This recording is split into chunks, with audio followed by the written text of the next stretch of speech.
So just in terms of those regulations, interim regulations, here's the general requirements. The regulations are only 3 pages. If these had been announced in Alberta, they would have been 30 pages. But there's the quick summary of them. One of them is that we must do public meetings, but Questerre and Talisman have already done public meetings for every single operation.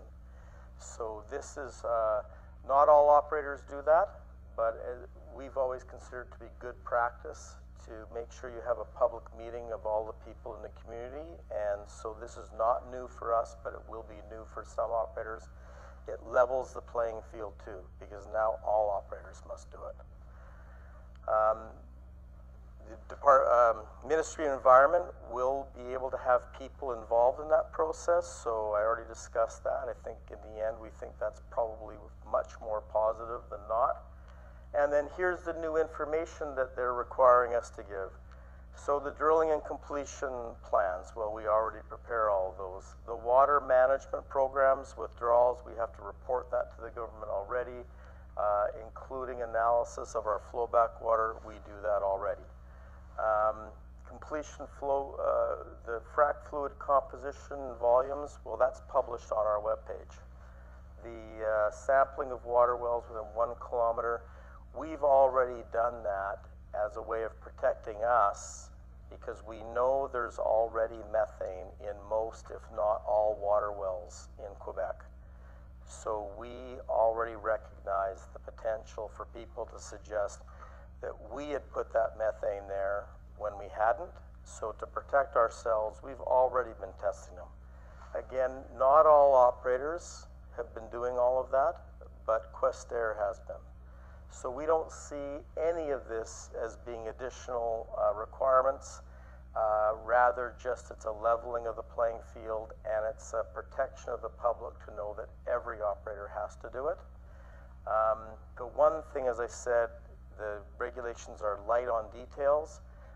In Alberta, if they'd said you have to disclose your frac fluid composition, there would have been detailed regulations and how do you do it, and at what detail, and on what form, and where you send it, and how you send it, and what happens if you don't send it, and what happens if you're late, and all that sort of thing.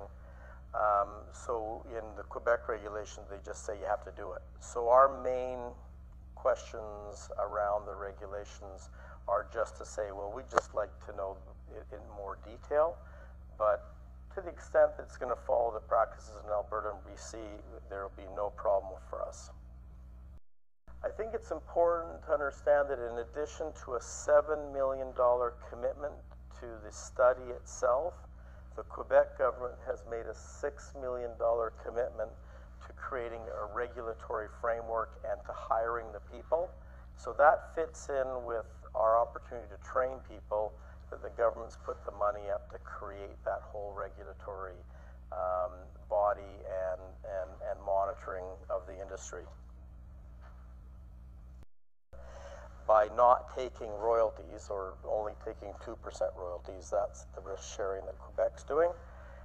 So you will have a guaranteed royalty for the life of the project. It's at 2% until you get your money back. It then escalates after, but still has an average royalty better than what we had before. Last year, every dollar we put in the ground, $2.5 back. This year, with $100 oil, every dollar in the ground, $3 back.